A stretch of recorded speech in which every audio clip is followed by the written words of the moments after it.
guys! Welcome back to my YouTube channel. So for today's video is ituturo ko sa inyo kung ano nga ba yung apps na ginagamit ko kapag nadadownload ako ng sounds effects, videos effects, at iba pang effects na ginagamit ko dito sa YouTube. Kaya, let's start! So, ayun na nga guys, tuturuan ko na kayo kung paano mag-download ng memes or ng music effects, videos effects dito sa phone ko. At kung ano ang apps nga ba. Paano masabi? Nga ba to? Pero bago yan guys, pumunta tayo sa Chrome. So ito Chrome. Tapos, i-search natin yung apps. So, ayun na nga guys, i-search na natin yung pangalan ng apps na yun dito sa Google.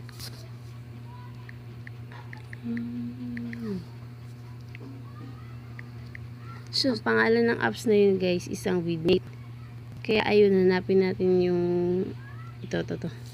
So, ito. So, kita nyo naman guys na vidmate. So, ang pangalan ng apps na yun guys is ang vidmate app. Opo, dito po ako nagda-download ng mga music, videos, at iba pa guys, galing sa YouTube, sa Twitter, sa Instagram. So, nakikita nyo naman dito guys na, ayun, pwede siya sa music, pwede siya sa video. So, ang MP3 guys is ang music. Tapos, ang MP4 is ang video. So, ayun, ida-download na natin siya guys.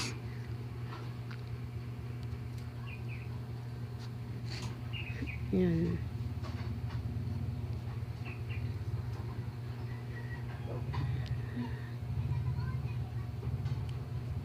So, habang hinihintay natin siyang ma-download guys, meron na akong na-download dito. So, itong apps to, ito yung ginagamit ko guys.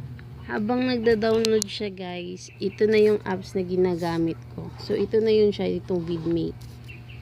Ito.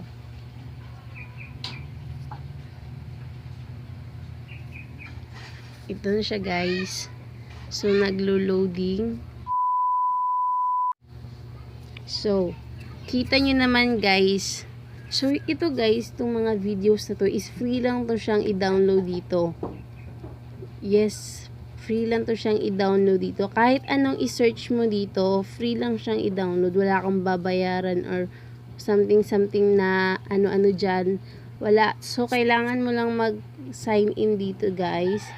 Kung gusto mong kumuha sa YouTube ng mga videos or kung gusto mong kumuha ng video sa ibang apps or sa ibang sites, pwede dito guys. I-search mo lang dito. Damn! So, i-search natin dito guys yung mga sounds effects. Halimbawa ito. Sounds effects in vlogging.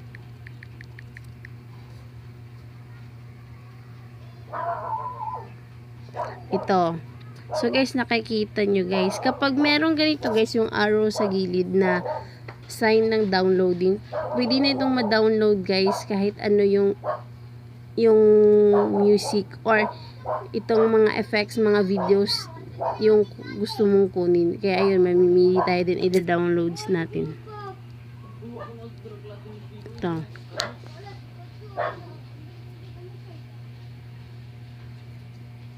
A few moments later.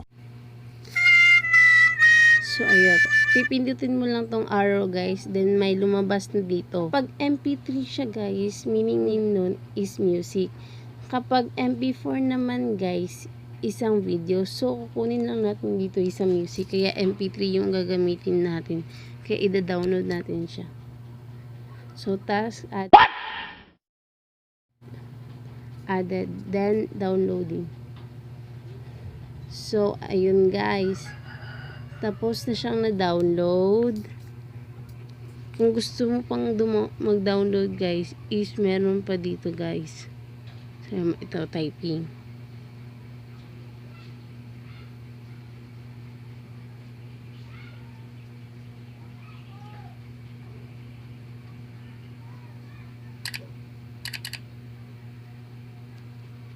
Yun, kung gusto mo siyang i-download guys, pindutin mo lang tong yung red doon, yung red arrow dito. Then ito na yung lalabas. So, kung anong gusto mo ba sa music siya ilagay or sa video siya, yun nyo din palitan yung name niya. Halimbawa, sounds typing.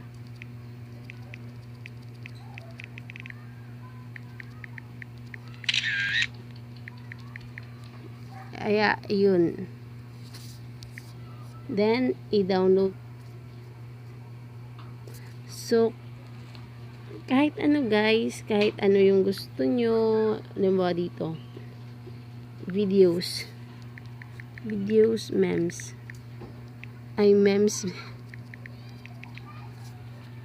funny videos in vlogging. A few moments later. A few inches later. 2 hours later. 1 eternity later. Ito, kita nyo naman guys, maraming funny videos dito. Yung dito. Ito.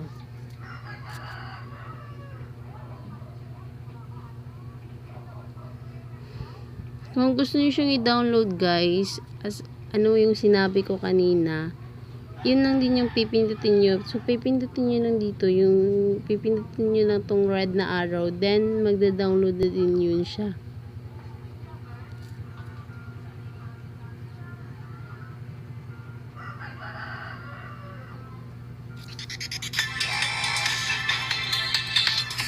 So, halimbawa ito guys, ito si SpongeBob. Then, download natin siya.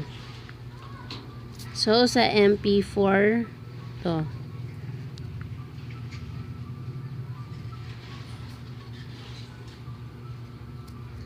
Then, tapos na guys. Saan natin siya makikita? So, guys, makikita natin siya dito. Itong arrow na my files. So, ayun guys, naka-download ka na ng music. Ito yung dito guys. Ito yung downloads ko. Yes.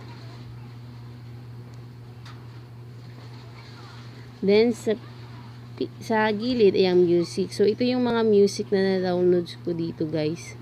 So, marami na akong mga sounds effects na mga na-downloads ko dito. Tulad nito. So, kapag gusto nyo siyang i-play guys, so, pipindutin yung music. Kapag gusto nyo siyang i-play, pipindutin nyo lang yung music. Tapos guys, pipindutin mo yung more, then, itong vidmate na to. Ayun, nag-play na siya guys. Oh my God! Wow!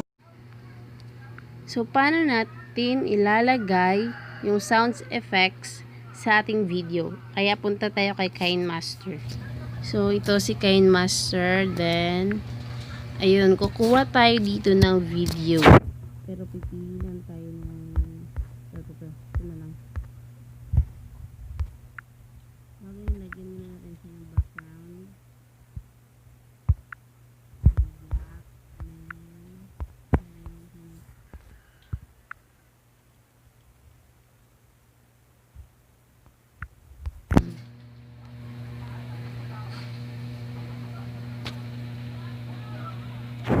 Lalagay natin, so, yun. Then, lalagay natin yung name ko.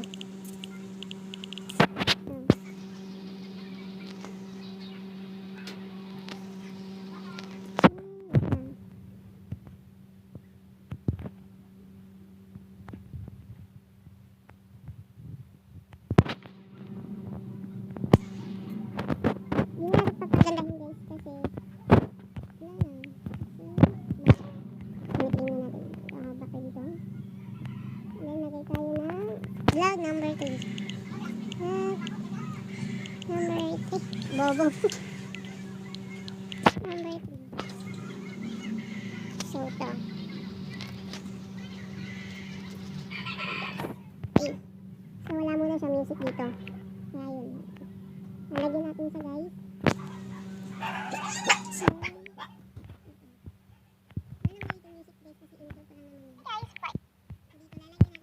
lalagyan dito ng mga sound effects. Kaya ito, lalagyan natin dito. Diba?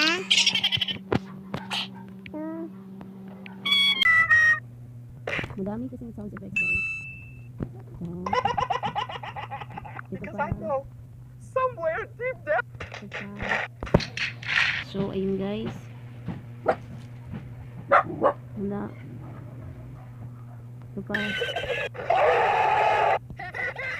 So, ito yung gagamitin natin guys. Kaya yun.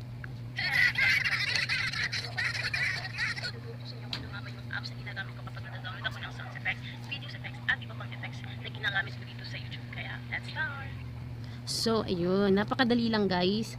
Wait, lalagyan mo natin siya dito ng ito. Para di mo siya basic lang guys. Yan. Wait lang. Di na muna yan guys. Lagyan natin siya dito ng video. So.